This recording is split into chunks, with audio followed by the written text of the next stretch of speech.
আপনারা কম বেশি সবাই কিন্তু এটা জানেন যে দ্বিতীয় বিশ্বযুদ্ধের সময় 6 মিলিয়ন সিভিলিয়ানদেরকে ডাইরেক্ট মারা হয়। তাদের দোষটা কি ছিল? জাস্ট তারা জিউস ছিল। আর এই 6 মিলিয়ন মানুষকে কিন্তু মারছিল নাজি গভর্নমেন্ট বা নাজি সরকার। এমন এই যে 6 মিলিয়ন সিভিলিয়ানস ছিল, I mean to say 6 million Jews ছিল, এই 6 মিলিয়ন জিউস বা ইহুদি কিন্তু শুধু যে জার্মানিতে ছিল এরকম না। জার্মানি এবং তার আশেপাশে যেসব দেশগুলো জার্মানি জয়লাভ করছে সেই সব দেশ মিলে টোটাল 6 মিলিয়ন জিউসদেরকে তারা হত্যা করে। এখন প্রশ্ন হলো, জিউসদেরকে মারছে ভালো কথা, কিন্তু তারা বুঝলো কিভাবে যে কোন মানুষটা জিউস আর কোন মানুষটা জিউস না? কিভাবে জিউসদেরকে আইডেন্টিফাই করতো তখনকার সময়, সেই ব্যাপারটা নিয়ে আজকের এই ভিডিও। চলুন শুরু করা যায়। দেখেন, সবচেয়ে বেশি যে কমন ব্যাপারটাই 6 মিলিয়নের মানুষের ভিতরে, সেটা একটাই যে তারা জিউস। সাদা কালো মোটা চিকুন এগুলো কোনো ফ্যাক্টর ছিল না, তারা জিউস, তাদেরকে মেরে ফেলো, জিনিসটা ছিল এরকম ব্যাপার। তখনকার সময় যেসব জিউসরা জার্মানিতে ছিল তাদের নাম বলা হইতো জুডেন। জুডেন মানে কি? যারা বেসিক্যালি জুডিজম ধর্মটাকে ফলো করতো, বা বাংলায় বলতে গেলে ইহুদি ধর্ম ফলো করতো।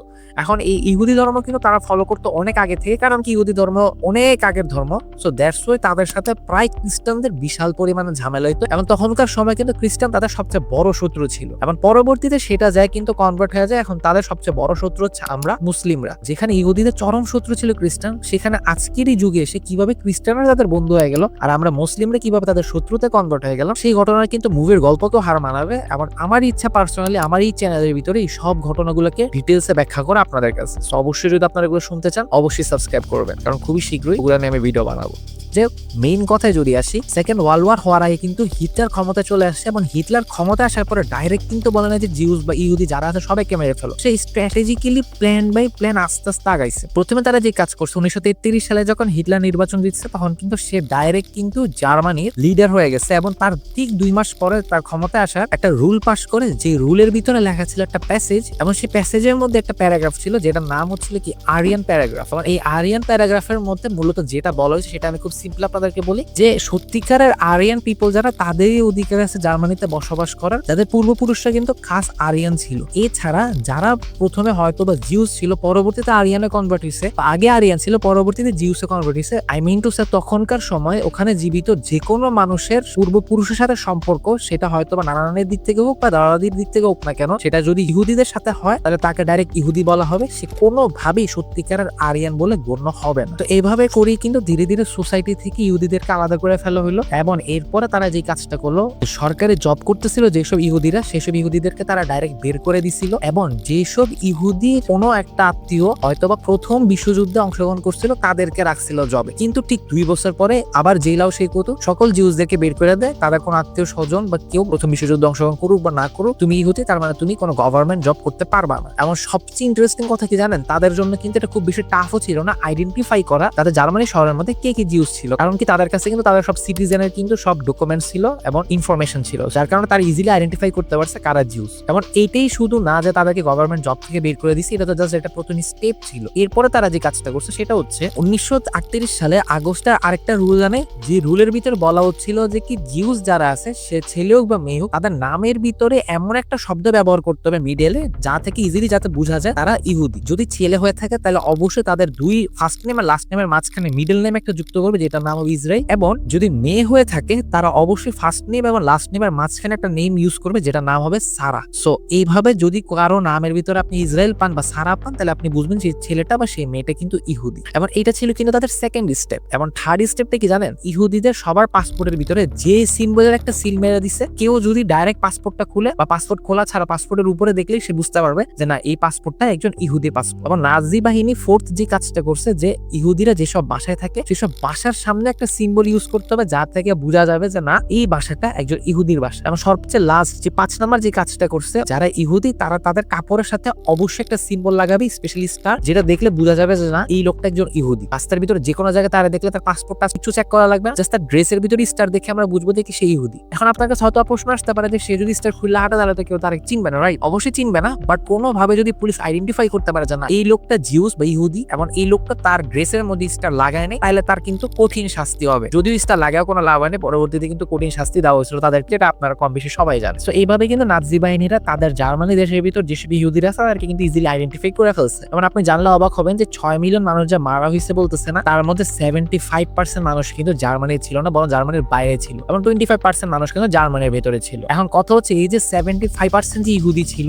যেগুলো জার্মানির বাইরে অন্যান্য দেশে অবস্থান করতেছিল, তাদেরকে কিভাবে নাৎসি বাহিনী আইডেন্টিফাই করছে। তো এর জন্য কিন্তু জার্মানি নাৎসি বাহিনীর একটা ডিফারেন্ট সিস্টেমই বানাইছে। 1939 সালে তারা যখন পোল্যান্ডে অ্যাটাক করে এবং পোল্যান্ডকে তাদের আন্ডারে নিয়ে আসে, তো নিজেদের আন্ডারে নিয়ে আসা মানে কি, যে জার্মানির যে মিলিটারি বাহিনী ছিল তারা জায়গাটাকে দখল করে ফেলছে, এবং তাদের দখল করার পরেই খুবই সাথে সাথে ইমিডিয়েটলি কিন্তু এসএস বাহিনী নামে একটা বাহিনী যেত সেখানে। এবার এই এসএস বাহিনীর কাজই ছিল আরিয়ান যে মানুষগুলো তাদেরকে আলাদা করে ফেলা এবং ইহুদি মানুষদেরকে আলাদা করে চিহ্নিত করা। তো তাদের সিস্টেমটা এরকম ছিল বা স্ট্র্যাটেজি এরকম ছিল যে যেই শহরটা তারা দখল করে ফেলবে বা যে দেশটা দখল করবে সেখানকার গভর্নমেন্ট অফিসগুলো সবার আগে ক্যাপচার করবে, এবং সেই গভর্নমেন্ট অফিসগুলো ক্যাপচার করার পরে সেখান থেকে যত ফাইল আছে নাগরিকের সেই সব ফাইলগুলো নিয়ে তারা সাথে সাথে আইডেন্টিফাই করে ফেলবে যে কারা জিউস এবং কারা জিউস না। আমরা এটার মাধ্যমে শহরে থাকা যেসব জিউসগুলো ছিল তাদেরকে তারা ইজিলি চিহ্নিত করে ফেলতে পারতো। আর সমস্যা আসতেছিল গ্রামের ব্যাপারে। গ্রামে যে জিউসরা থাকতো তাদের কিন্তু ওরকম পরিমাণে রেকর্ড ছিল না গভর্নমেন্ট অফিস। তারা কি কাজটা করছিল যে কি ওইখানে গ্রামের ভিতর অবস্থিত আরিয়ান যে লোকগুলো আছে ওই লোকগুলোকে বুঝাইছে যে তোমাদের এখানে যদি কোনো ইহুদি থাকে বলো, আমরা তাদেরকে কিন্তু সরায় ফেলবো, তো তোমাদের জনসংখ্যা কমে গেলে তোমরা জায়গা বেশি পাবা। সো এরকম একটা লোভ দেখানোর কারণে তারা যে কাজটা শুরু করছে, যেসব ইহুদি মানুষ ছিল তাদের লিস্ট তারা ডাইরেক্ট এসএস বাহিনীকে দেওয়া শুরু করে। এবার অনেকে হয়তোবা ইচ্ছাকৃত হয়তোবা এ আমার শত্রু, এটা আমি পছন্দ করি না, এই নামটা আমি দিয়ে দিব, জাস্ট এইভাবে করে কাজ করছিল। একটা হিউজ সময় পরে যখন দেখা গেছে যে না পুরো গ্রামই এখন খালি হয়ে গেছে কাইন্ড অফ বলতে গেলে, সব জিউসদেরকে যেহেতু তারা ধরে নিয়ে গেছে, তখন অনেকেই স্থানীয় যারা আরিয়ানরা ছিল তারা এই ডিসিশনটা নিয়েছে যে না যা হওয়ার হয়েছে আমরা জিউসদেরকে হেল্প করবো। আর এই কারণে তারা অনেক জিউসদের ইনফরমেশন লুকায় রাখতো এবং নাৎসি বাহিনীকে বলতো না। নাৎসি বাহিনী যখন দেখছে যে কিনা স্থানীয় মানুষজন এখন ইহুদিদের নামই বলতেছে না, তখন তাদেরকে প্রথমে টাকা পয়সার লোভ দেখাইছে। সো টাকা পয়সার লোভ দেখানোর কারণে অনেকে হয়তো মেনেও গেছিল। এরপরে যখন দেখছে যে টাকা পয়সার লোভ দেখাও কাজ হচ্ছে না, তখন তাদেরকে ডাইরেক্ট মারার হুমকি দিছে যে তোমরা যদি না বলো ইহুদি কারা,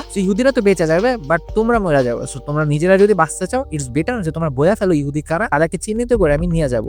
সো এরা দুই বাহিনী মিলে কিন্তু এই কাজটা করতো। সো আপনি জাস্ট চিন্তা করেন এসএস বাহিনী আর জিপসো বাহিনীগুলো এত স্ট্র্যাটেজি ফলো করছে, তারপরে অনেক ইহুদি ছিল যারা লুকে বেঁচে যাইতো। অনেকে হয়তো বা ফেক আইডেন্টিটি বানাই ফেলতো, ফেক পাসপোর্ট, ফেক আইডি, যার কারণে সে তার পুরো পরিচয় পাল্টাই ফেলছিল। আবার অনেকে হয়তো বা যারা বানাইতে পারেনি আর কি, তাদের আইডেন্টিটি পরিবর্তন করতে পারেনি, তারা লুকায় লুকায় বেড়াইতো। তার মধ্যে একটা ঘটনা হচ্ছে বেলোশিয়াতে অবস্থিত একজন তরুণ যুবক যার নাম তাবিয়া বিলস। তো জিপসো বাহিনীরা যখন তাকে ধরতে আসে সে পালায় যায় এবং সে পালায় জঙ্গলে লুকাইছিল। সো জঙ্গলে লুকানোর পর সে দীর্ঘদিন জঙ্গলে একা বসবাস করে, এবং যখন দেখছে যে কি সে জঙ্গলে বসবাস করার পরও তারা জিপসো বাহিনীরা ধরতে পারতেছে না, তখন তার ভাই প্রায় তার সাথে দেখা করতে যেত, খাবার দাবার দিতে যেত আর কি, কেয়ার নিতে যেত। এবং আস্তে আস্তে সে যে কাজটা করছিল তার ভাইয়ের মাধ্যমে যেসব ইহুদিরা লুকায় ছিল বা লুকানোর জায়গা খুঁজতেছিল পাচ্ছিল না, সেই সব লোকগুলোকে নিয়ে কিন্তু এই বন জঙ্গলে জমা করে শুরু করে, এবং সেই সব লোকগুলা বা একটা গ্রুপই হয়ে গেছে বলতে গেলে, সেই সব গ্রুপগুলা কিন্তু তাবিয়া বিলসের আন্ডারে চলাচল করতো বনের ভিতরে। এবং এভাবে করে বলা হয় তাবিয়া বিলস এবং তার যে ভাই তারা পুরো একটা রিফিউজি ক্যাম্পই খুলে ফেলছে বন জঙ্গলের ভিতরে, যেখানে শশ জিউস এসে থাকা শুরু করে। তো জার্মানি মিলিটারি বা এসএস বাহিনী যেটাই বলে না কেন, তারা যখন জানতে পারে যে না বন জঙ্গলের ভিতরে এরকম একটা ঘটনা ঘটায় ফেলছে, রিফিউজি ক্যাম্প খুলে ফেলছে, আর সাথে সাথে তাদেরকে ধরতে যায়। এবং সবচেয়ে আশ্চর্য ব্যাপার কি জানেন, এই জার্মান মিলিটারিরা কিন্তু তাদেরকে ধরতেও পারেনি, এবং তারা এরপরে এক জায়গা থেকে আরেক জায়গায় পালাতে থাকে এবং তাদের ক্যাম্পকে তাদের সাথে করে নিয়ে চলতে থাকে, মানে যেখানে পারে সেখানে ক্যাম্প স্থাপন করা থাকে। যখনই জার্মান বাহিনী তাদেরকে ধরতে আসে তারা আবার ক্যাম্প নিয়ে তারা এই জায়গা ছেড়ে পালায় যায়। এমন এরকম না দৌড়াদৌড়িতে অনেক জিউস মারাও যায়, কিন্তু অনেকেই লাস্ট পর্যন্ত কিন্তু রিফিউজি ক্যাম্পের ভিতর বেঁচে যায়। এবং এই তাবিয়া বিলস এবং তার ভাইয়ের এই স্টোরিটা কিন্তু প্রচুর পরিমাণে পপুলার। জার্মানিতে নাৎসি বাহিনী যেহেতু ইহুদিদেরকে মারতে, তার মানে যে ইহুদিরা খারাপ, এবং জনগণ যারা নর্মাল সিভিলিয়ান বা নর্মাল আরিয়ান মানুষজন ছিল তারাও যে ইহুদিদেরকে হেট করবে সেরকম ব্যাপারটা ছিল না। অনেক ইহুদি মানুষই মনে করতেছিল যে না এই জিউসদের সাথে যে কাজটা হইতেছে সেটা কিন্তু আসলে ইনজাস্টিস হইতেছে। তার মধ্যে একটা মানুষ ছিল যে বেসিক্যালি নাৎসি বাহিনীর অনেক পাওয়ারফুল ক্ষমতাবান ছিল, তার হিসাবে এই যে কাজগুলো করতেছে তার নাৎসি গভর্নমেন্ট, সেই কাজটা মোটো উচিত ছিল না। যার নাম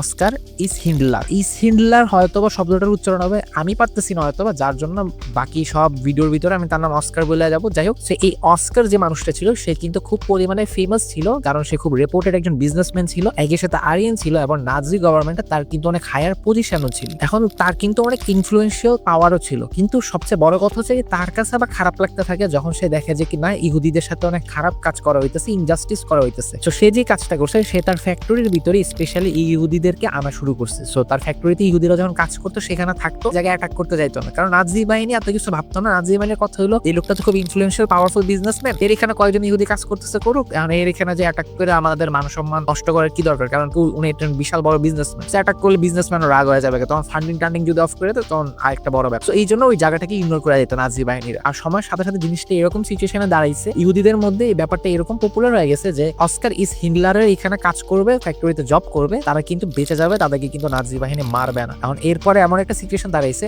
ফ্রিতে হইলো সবে অস্কার ফ্যাক্টরিতে কাজ করার জন্য পাগল হয়ে যেত। এবং এই ফ্যাক্টরির মাধ্যমে কিন্তু তখনকার সময় অস্কার প্রায় 1000-এরও বেশি ইহুদিদেরকে বাঁচাইছিল নাজি বাহিনীদের হাত থেকে। এবং এই ঘটনাটা পরবর্তীতে ব্যাপক পরিমাণে পপুলার হয়, যার কারণে হলিউডে তাকে ডেডিকেট করে একটা মুভি পরিণত বানানো হয়েছে। সো যাই হোক, মেইন কথা হচ্ছে কি যে আপনারা হয়তো এই ভিডিও দেখে এতক্ষণে বুঝে ফেলছেন যে জার্মানিতে যেসব ইহুদি থাকতো তাদেরকে কিভাবে শনাক্ত করছে, এবং জার্মানির বাইরে যেসব ইহুদিরা থাকতো, I mean to say Poland বা সোভিয়েত ইউনিয়ন বা ল্যাটভিয়ার ভিতরে, তাদেরকে কিভাবে শনাক্ত করছে সেটা আপনি হয়তো বুঝে গেছে। এখন মেইন কথা হচ্ছে যে কি ইহুদিদেরকে যে হিটলার মারছে 6 মিলিয়ন বা 60 লাখ যেটাই বলি না কেন, এই ইহুদিদেরকে মারা কি তার উচিত হয়েছে নাকি হয় নাই, সেটা নিয়ে কিন্তু আছে ব্যাপক পরিমাণে মতবিরোধ। কারণ কেউ মনে করে আসলে মারা উচিত হয়েছে, কারণ কি বর্তমান সময় ইহুদিরা যা কাজ করতেছে স্পেশালি গাজার মুসলমানদের সাথে, এবং মুসলিমদেরকে যেভাবে তারা চরম শত্রু বানায় ফেলছে, সো এই কারণে অনেকে মনে করে যে না, তখনকার সময় হিটলার যে কাজটা করছিল ঠিকই করছিল। হিটলার যদি সাকসেসফুল হতো তার প্ল্যানে, আই মিন টু সে সকল ইহুদিদেরকে যদি পৃথিবী থেকে সরায় ফেলতো, পৃথিবী আরো আজকে একটা শান্তির জায়গা হইতো। সো আপনি কি মনে করেন ইহুদিদেরকে মারা উচিত ছিল নাকি ছিল না, সেটা আপনি অবশ্যই কমেন্ট করে জানাবেন, এবং অবশ্যই সাবস্ক্রাইব করবেন যাতে করে আমি নতুন নতুন এরকম ভিডিও ছাড়লে সেগুলো যাতে দেখতে পারেন। তো দেখা হবে পরবর্তী ভিডিওতে খুবই শীঘ্রই। আল্লাহ হাফেজ।